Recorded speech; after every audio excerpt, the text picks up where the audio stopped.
to the Wall Street Pub and Grill for the Cris Reisert Show, also known now as the TIFFIN Football Show. Last week we called it the Coach Reisert Show, and like I said, Coach got a hold of me and said, you know what, this show isn't about me, this show's about those young men who wear that Dragon football uniform. Let's change the name to the TIFFIN Dragon Football Show. So here we are, the TIFFIN Dragon Football Radio Show, I should say. No, awesome to be back, Russ. Thanks again for the opportunity. And that's what it was. We try and put our players first, put our program first, and I'm just part of it like everybody else. So wanted to make sure that it was named the right way and kind of reflected the values and the culture of what we believe. Well, it's week 2. Believe that, if you will. We've already got one in the books. The Dragons go on the road to Northwood, a former conference opponent. It's always good to go on the road and get a win, no matter where you go and play. But it's always good to go get a win on the road against a team that's coming from a very good conference and a traditionally tough opponent.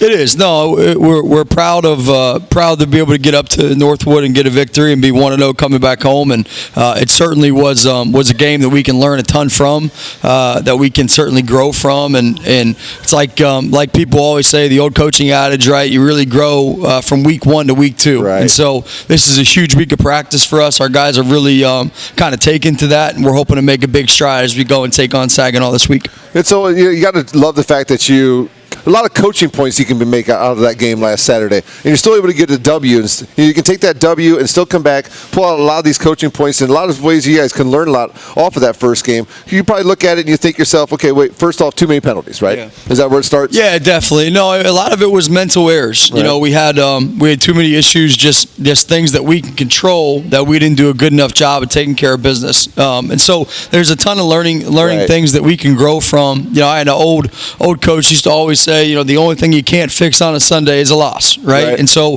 the thing that I was proud of our guys, they battled, they played hard. You never could question their effort, you never could question their intention or their toughness, and we can learn from everything else, right. you know. And so the things that you can't teach are the things that they did well, and we've got to find a way to grow and learn through those mistakes and become a better football team because of it. And your defense, turnover happy, 4 interceptions on the day on Saturday. You had to be very proud of your defense the way they played. It was awesome. It was wonderful. They did a great job attacking the football. You know, we call them ATBs, and it's really kind of ingrained in our culture. Those guys are taken to it. Our defensive staff has done an amazing job. Our defensive leadership has done an amazing job making it an emphasis, and it was cool to see it pay off. You know, you talk about it and talk about it and talk about it, and it was awesome to see those guys go up and make plays and really be a big part of that game plan. And what doesn't show up in the statistical numbers in the box score is your kids came out hitting. Yeah. Your kids were bringing the wood. You guys were definitely the harder hitting team, and especially early on in that game, I thought your defense kind of set a tone with that. They did. No, and we rely on our defense to do that. You know, I think we've got guys on that defense side of the ball that play with an edge, a good kind of edge, and we kind of go with that physicality as they go. You know, and so I really believe, I agree with you. I thought it was a physical football game. I thought that when our defensive kids were making plays and they were tackling kids, you felt it and you heard it, and that's what we want. You know, we want when you play TIFFIN and you wake up, you knew that you played TIFFIN. Absolutely. And I definitely think our defensive kids made those guys feel it.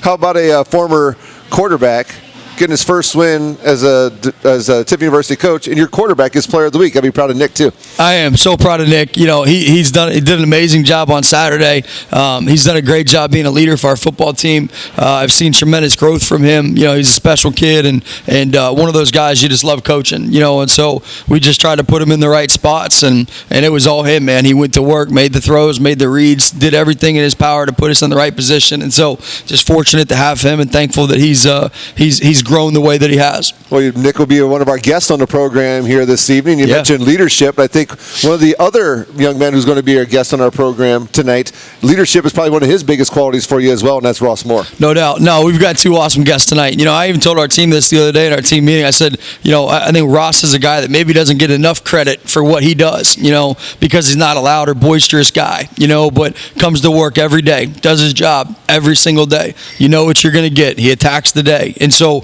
I'm proud of him, and I'm proud that he's a part of our program. And so I wanted him here tonight. I just think he's an unsung guy on our football team that makes us better day in, day out. And so I'm excited that he's here tonight to talk to the team. And his family provides the unofficial official photography for the TIFFIN University football program. That's always a plus. That's always a plus. All right, let's go ahead and run down to the game against Northwood on Saturday before we bring your student athletes up. It was a beautiful day up there, new field turf up there. I thought the facility was in excellent shape for your kids when you got there to play. And first drive of the game. So the season starts with a with a little bit of a botch on the return of the kickoff. You got to start at your own 5-yard line. But opening drive of the season, you go 14 plays, 95 yards, taking just under 6 minutes off the clock. As we said, Nick Watson, a 23-yard touchdown run to get the things going. It had to be a nice way to get things started after that kickoff return. No, it was. Again, like we always talk, adversity's coming, right? Respond the Dragon way, right? Respond with effort, respond with a great competitive spirit, right? And then find a way to get better from whatever adversity you just faced, right? And I thought our guys did that. They bounced back, had a really good drive. It was neat to see, the young man that dropped the kickoff, right? He was able to bounce back and make plays and go down and make up for the mistake. Yes. Football constantly humbles us, and it constantly gives us chances to build ourselves back up, right? Absolutely. And it's cool that he embraced it, and that he found a way to not kind of go in the tank, but he got better as the day went on. So that was awesome to see. Yeah, that's a young man, Mr. Hyde, who's played a lot of football here in the early going of his career at TIFFIN University. Dragons weren't done scoring in the first quarter, though, as A.J. Nikolai converted on a 21-yard field goal. Again, another long drive for TIFFIN. 11 plays, 85 yards, taking about 4.5 minutes off the clock. And at the end of quarter number 1, your Dragons sitting up 9-zip. Yeah, no, good way to start our first game. Obviously, we try and leave the red zone with touchdowns and not field goals, and that was, that's a big area of improvement for us from week 1 to week 2 of finding a way to punch the ball in the end zone and not leave without points or leave with 3. We want to be able to leave with 6 because it's such a big part of the game, and so that was the main disappointment in the first, and it was not capitalizing on that drive all the way, but a good way to start. I thought our defense played well as well. 9-zip Dragons lead after 1. Northwood puts 3 on the board with a field goal early on in the second quarter, but the Dragons come back and add more points later in the second quarter, and they say, I forget what the percentage is, but you score like in the last 5 minutes of the half or the first 5 minutes, second half, it increases your chances of winning the football game tremendously. And you had a couple wide receivers that a lot of Dragon fans may not be real familiar with, but I got a feeling by the end of the season you're going to be very familiar with them. And one of them got you that touchdown, Marcus Whitfield, 29-yard pass from Nick after a 4-play, 40-yard drive, and just a minute 5 off the clock. Tell us a little bit about Mr. Whitfield. Yeah, no, Marcus was big for us. He came in and didn't know necessarily what his role was going to be in that game, how big or how small it would be, and it ended up being a bigger role. Right. And he took it, he ran with it. He's reliable. It was neat to see him kind of be Johnny on the spot a little bit. He was thrown into the fire, and he rose up and he found a way to make plays. And so that was really encouraging for us moving forward, knowing that we got a reliable guy that we can count on. And I think there are a few other receivers that really stepped up in big ways. Stanley Jackson had an awesome day. Yeah. Devin Butler had a good day. Gavin Woods had a good day. So we've got some guys that we're really excited about. Obviously we've got some new faces, and so we're consistently or constantly trying to kind of glue everything together, right, and start to really get that bond right. But I think we're on the right track with that. Well, if Nick keeps finding them for 6, everybody's going to learn those names real fast. That helps. You went into the locker room 16-3, and you had to know Northwood was going to come out and throw a couple punches at you. Yep. They weren't going to just lay down, and that's exactly what they did, coming out scoring twice in a row in the third quarter, a touchdown pass, and then a second touchdown pass, which many people saw on ESPN's top 10, but that's besides the point. That was actually the start of the fourth quarter. So Dragons up 16-10 after the third quarter. Northwood scores early in the fourth quarter to take a 17-16 lead. What was your message to the young men at that time in the fourth period on the sideline? Here we go. Let's go. Do what we do. There's no panic. There never needs to be. And you prepare for the moment. You prepare for any adversity you're going to face, and just respond the right way. Respond our way. And so I thought, being down 17-16, I thought our offense took the field, and there was no panic. There was no doubt. Right? They went out. They scored the football and got the momentum back on our side. And that was big. I thought when Northwood scored to go 17-16, you could feel the vibe in the stadium was starting to change a little bit, and so being able to go down and answer was huge. It was awesome, and ended up capping off a couple big throws to Stanley with the touchdown, and so that was fun to see, to have a guy make a play and a great throw and great protection, and so it was a good answer. It was an answer it was a way that we need to answer. It didn't even take you 2.5 minutes after that score too. That's a great way to see you learn a lot about kids when they get behind the 8 ball, if you will, a little adversity, and your kids responded tremendously. You mentioned Stanley. He goes 7 catches for $179, a huge day in his first day of the Dragon uniform. That 39-yard touchdown catch from Nick. Nick tried for the 2-point conversion, did not get it, but the Dragons, as you said, 7 plays, 80 yards in just under 2.5 minutes. And then the end of the game. Yeah. So the end of the game, 22-17. Now I have to ask you, did you see the flags on the field before the young man crossed the goal line there on that kickoff, throw the ball around all over the place? Yeah, I did. Okay, I had seen it right when they happened because it was a forward pass. Oh yeah, 3 yards at least. And then it was a targeting call, and so I had seen it, and so I wasn't concerned about it. But anytime you see that, you kind of your heart skips a beat. Did I see it the right way? Right. But no, it was a wacky ending. I was saying to somebody, it was more situational experience in my first game as a head coach than I thought I'd have in my first year. Right. You saw it all, didn't you? It was like, dang, you take a safety and you have all these crazy things that happen, but it was great. It was obviously it's not what you want. You don't want to finish a game that way. You'd rather leave no doubt. Right. But it's like I said earlier. Consistently our guys found a way to win the football game. And there's something to be said for that. That's not an easy thing to do, and they kept coming through. 22-19, the Dragons are winners in week 1, go 1-0 on the season, and as you said, get out of Northwood with that win. I think the final 8 seconds took 13 minutes in real time to play up there in the press box. I was it felt like 13 hours. I bet you it did on the sideline. Well, as I said, the Dragons up now have a 1-0 record, another non-conference game this Saturday up at Saginaw Valley State. We'll talk about Saginaw here in a little bit. I think we should invite your student athletes up. Why don't we get Nick Watson and Ross Moore up here? Might as well bring them up now because our food's not on the There's no doubt. There's no doubt. No, let's get them up here. Let's get them up here. So you got your quarterback coming up here and one of your leaders on the defensive side coming up to join us here on the program. Don't forget this Saturday, if you want to catch the game, 1 o'clock kickoff again. You can catch it right here at WTUD, TUDragonRadio.com, as well as Coast Country 100.9 out of Sandusky on your FM dial. So, gentlemen, thank you so much for joining us. How are you doing this evening? Pretty good. How you doing? Doing great. Thank you very much. Let's start with you down there, Ross. I was looking through your bio here, and one thing that I have noticed is that you are about as reliable as it comes. You've last 2 years played all 11 games, and then played. That's what, like 23 straight consecutive games that you've played. Is that something you pride yourself on, being on the field every day for your teammates? Yes, sir. I try to, even if I'm going through a little injury, just try to fight through it and stay on the field, stay healthy. What's the biggest part of it? You got to stay healthy to be able to stay on the field. And Coach, is that something that you realize about Ross too? Is that he's not only going to be a very good football player, but you don't have to worry about whether or not he's going to be on the field for you. There's no doubt. No, he's been as reliable as they come. And if he is hurt, he's not going to tell you, and you're never going to know. You know, and he's going to show up. So his leg could be dangling off, and I still know Ross is going to show up and play a darn good game. So no, that's one of those underrated things that you can't say enough about a young man that just shows up. You know, it's not easy to show up all the time, and he does it. Whether he's feeling good, feeling bad, he's consistent. You know exactly what you're going to get, and so it's cool to have a steadying influence like that on the defense side of the ball that you can always look over there and you know that he's there. You know. Talk about your teammates on the defensive side from Saturday's performance. You've had a chance to watch film and how you had a feel there down on the field during the game. Talk a little bit about some of the guys on the defensive side that you thought had a real good game for you on Saturday. I thought Kevin Hyde had a really good game, even though the whole big catch and whoop-de-whoop. But I feel like... But like he said, he responded. Yeah, he responded. It didn't faze him. He kept on playing. He kept on doing his job. And also, I think Charlie Cleveland had a good job. I think, generally, the whole defense, we all came together at the end of the game to finish them off. Seemed like the tackling was pretty good for the whole game. And as Coach and I were saying at the start of the game, you guys came out popping them. You guys were definitely the harder-hitting team early on in that football game. Yes, sir. And also, the ATB, we preach it all the time, attack the ball, attack the football, and then it's really nice to see it pay off on Saturday with 4 picks. So we're going to keep that going as well. You enjoy this leadership role as a senior here, your final go-around here at the Dragons? Oh, yeah. I'm extremely blessed to be playing with this defense. I love everyone on the defense. It's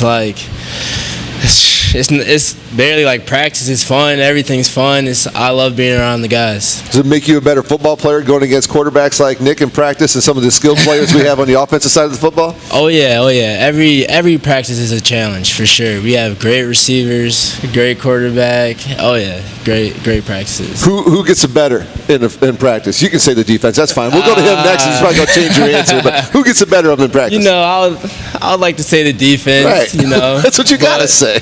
It varies.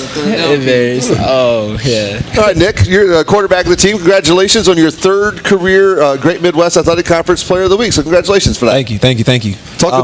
I mean, when you're surrounded by, talented guys, it makes your job a lot easier. So I just, blessed to have them around me, blessed to have Coach Reisert right here to give me the opportunity to put the ball in those guys' hands and make plays. So we were chatting before the show. You're talking about the energy on this team is just like infectious. How much you're enjoying the energy this team has. Yeah, it's just like, we all have one mentality, one goal. It's just every day we come to complete that goal every day. So you talked about the talented young men that you play with. The running back stable, everybody's pretty familiar with, but your wide receiving core kind of made a name for themselves this past weekend. Stanley Jackson having the big day. We talked about Mr. Whitfield having the touchdown as well. Talk about those receivers and the work they put in to get them to the point to be productive for you. Yeah, I'll say it's the most solid receiving core since I've been here.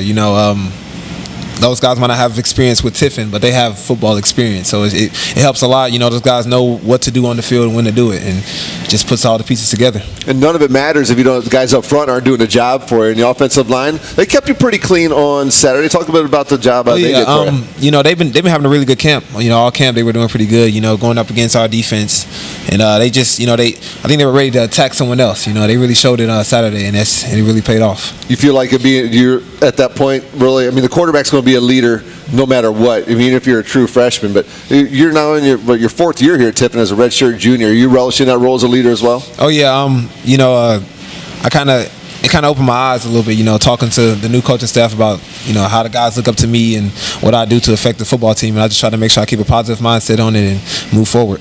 All right, Ross, let's talk about what you're studying here at TIFFIN University and what your plans are after school's done. Right now I'm studying marketing, and then after school's over, I'm planning on going back home, starting a... You're from Michigan, right? Yes, sir. Okay. Yes, sir. So going back home to Michigan and starting a little seal coat company. All right. Yep. All right. And Nick, what are you studying right now? I'm studying communications and sports journalism. And your plans when time to hang the pads up? Well, I like to, do your job one day. So well, come on over. That's what I plan to do. Let's trade next week. Let's try it. I don't think coach is going to like that too. I'm in. Come on. I might be past my eligibility age here for the Dragon football though. This is the Coach Cris Reisert show. Hanging out. I keep wanting to say that, Coach. It's TIFFIN Dragon football show with Coach Cris Reisert here live from the Wall Street Pub and Grill. So you guys got another big game this week. Saginaw Valley, a team that we have familiarity with. They're never an easy opponent. It's going to be a challenge for you guys. Nick, let's talk a bit about the challenge you guys are facing this weekend. We know we're up against a pretty big challenge, but Coach has been preaching it all week. It's more about us. If we go out there and play the way we need to play, then do our jobs every play, we should be fine. So that's what you feel on the defensive side, Ross. Everybody's out there doing their individual job to make all 11 of you one cohesive unit. It's about what you guys do more so than what that opponent's going to do. Yeah, it's definitely all about us and just getting better each game. Definitely getting better each game. Is that what you preach to them, Coach? It's about getting better each game, about getting better each and every day, but it's also just about making sure you do your job so that way the guy on your left or your right can rely on you and make sure everybody's getting the job done properly? No doubt. Yeah, do your 1/11th, and so for us it's, whether it's you're playing the Dallas Cowboys or you're playing, Saginaw Valley, it's the same thing. We focus on us, and so we try and be the best version of ourselves every single day and the best team we can be every single day and try and go 1-0 on that day and do it again the next day, and so that's always kind of been our mentality and our plan of attack. What was the biggest change, Ross? Can you remember back to your time when you first enrolled at TIFFIN University? What was one of the biggest changes you faced from being a high school student and a student athlete to making that change to being a college student athlete? And then back that up a little bit, how you've grown as a man since you've been here as a young man to where you are now. I say the biggest change, like playing football in high school and then playing football in college, it's a job when you get to college. It's like if you really want it, you really got to go get it. There's no parents here telling you what to do, wake up on this time. You got to be on your P's and Q's each and every day. And I think football has really helped me become a better man, just repetitively trying to stay disciplined, basically. Right. Yeah. Discipline is the word you usually get from somebody who grew up playing football, and it's something that's instilled in their life. How about you, Nick? What's some of the biggest changes you've seen from when you left? Was it Cincinnati LaSalle? Is that where you went to school? Yes, sir. Yes, sir. To where you are, to when you came to TIFFIN University, and then, like Ross said, how it's changed you from a high school boy to a young man? I'll say preparation. High school is, you don't really prepare as much as you need to. Sometimes you let your athleticism take over. Right. When I got to college, my redshirt freshman year, my preparation wasn't the best. I would just, go through the film, yada yada, and go on. But now, preparing, and it's more like a self-confidence type of thing. Right. You come out with a different type of swagger to yourself, and when you prepare the right way, you play the right way. So, and you feel like you've been able to take the lessons you learned with preparation and Ross with discipline into your personal life outside of the game of football as well, and your studies and everything too. Oh yeah. All right, Coach, Saginaw this weekend. Talk a little bit about the defensive side, Ross's guys, and what you're expecting to see out of them this weekend up at as they take on the Cardinals. Same as last week, outrun, out hit, ATB, right? So run to the football, play hard, right? Be physical and work to get the ball back, and so that's our motto, that's our rallying cry, and that's what we preach. Obviously you want to be assignment sound, and you want to do everything you can to stop the run. Any week you're going to play, and they've got some talented guys on the outside, and so we've got to do a good job of being really consistent and making sure that we are assignment sound in the back end, and just to make sure that we make life hard for some of those talented wide receivers. But that's really our plan, is to play fast, play physical, and leave no doubt. Yeah, play Dragon defense. No doubt. Aren't you guys glad you didn't have to take a bus trip to Texas last week like they had to make the road trip? Oh yeah, we've been on some of those long ones together. I know what we're saying. And it's a good win for Saginaw. Those Texas teams are they're all tough football teams to play against at all the levels. And they went down. It's a tough road trip. They got themselves a pretty good win down there, and they got to be feeling pretty good about themselves. But now you guys get them on their home opener, second non-conference opponent in a row. That you're going to go play them against them in their home opener. Do you guys relish that? I mean, I keep saying the word relish for some reason today. Do you guys like to take on that role of going up to somebody else's house because they're like us against the world type situation? Absolutely. I love going and playing on the road. It's just like a different atmosphere. The whole home crowd's rooting against you, and you got to face that adversity. I love it. It's fun from my part aside, being up in the press box when we're winning on the road too. Nick, you guys feel the same? Oh yeah, it's the different energy we have to the team. We accept all challenges. So we understand how much of a challenge this will be for us, and we're just going to accept it and take it at the door. How much does it help with your growth of your team and development when you go out and get those wins on the road? No doubt. I mean, it's like I said, it's hard to win in college football. It really is. It's hard to win. And so anytime you can get a win, however ugly or pretty it may be, right. It's still going to help. It's going to help you grow, and it's going to help you get more and more confidence as you get into the next week. And so we try and enjoy each opportunity you have to have one more point than your opponent, and then let that kind of allow us to shoot us in the next week. Any last question for you, young men? I know your food's getting over there, and I don't want it to be cold by the time you get to it. But give me one of your favorite memories from your early times here at TIFFIN University, and just some of your personal goals that you've given yourself that you want to try to attain here. Like Ross, this your last year here. I mean, is there some things that get in the back of your mind that you want to obtain? And like I said, any of those personal fond memories from your early times at TU? I would say one of my favorite memories would be beating Ashland my redshirt freshman year. It was just like a turning point for TIFFIN. Mm-hmm. Like everyone was doubting us. Because Ashland was ranked in the top 10 at that time. Yeah, they were ranked in the top 10. Yep, fourth. Top 5, yeah. Yep, and then like everyone was doubting us. Like a few of our teammates were doubting us, and we just went out there and did it. And like ever since then, we've been winning big games like that. So I feel like that was a huge turning point for us. And how about yourself? And maybe it's more of a team defense type of goals that you have for yourself this year. Goals, just play hard and finish strong. Rack up the W's. Yes, sir. That's all I can say. Nick, how about some your fond memories from your early times here? It's not the redshirt year of studying film. We've already established that. Yeah. I don't know. Just being around my teammates every day. Right. Being around those guys every day, you make memories. It's hard to pick a selective memory. You make memories with those guys every day. So I'd say just being around them just makes my TIFFIN experience great. It's great. The friendships they're going to make in that locker room are the friendships they're going to take with them the rest of their lives. It's that, Coach. You've been in a football locker room your whole life. It's just different. Football is just different when it comes to things like that. It's the greatest game in the world.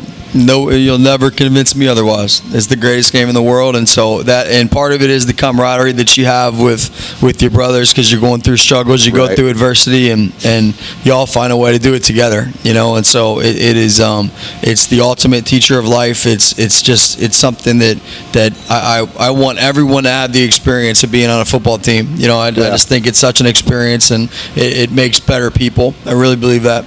How'd you like to be able to line up in victory formation in Coach Reisert's first game with the Dragons? It was great. You know, it was different the way it ended. Very different, but yeah, it was good. It's always good to end the game in victory formation. So right, absolutely. As you said, Coach, what it is, it's the greatest play in football, right? Greatest play in football. Yep. Well, the Dragons this Saturday at Saginaw Valley State University. It's a 1 o'clock start, and last thing, guys, I got to say a big thank you for getting that win because I'm a Chicago Bears fan. After what I watched on Thursday night, I needed to see some good football and get a W. So thank you guys very much for getting that Bears nonsense out of my head. Why don't we go up to Saginaw and get another one this week? Yes, sir. Absolutely. Yes, sir. All right. This has been the TIFFIN Dragon Football Radio Show. I got it right that time. Featuring Coach Cris Reisert, also Ross Moore and Nick Watson, our guests this week. Dragons at 1 o'clock up at Saginaw Valley State University. You can catch the game right here at TUDragonRadio.com. You get live video by going to the GoTiffInDragons.com and clicking on the football page and get into the schedule. And you can also catch the radio broadcast at Coast Country FM 100.9. Coach, we'll do it again next week. Have yourself a great rest of your week, great preparation, and we'll go get another one on Saturday. Thanks a lot. Thanks so much. Go Dragons. All right, thanks, guys.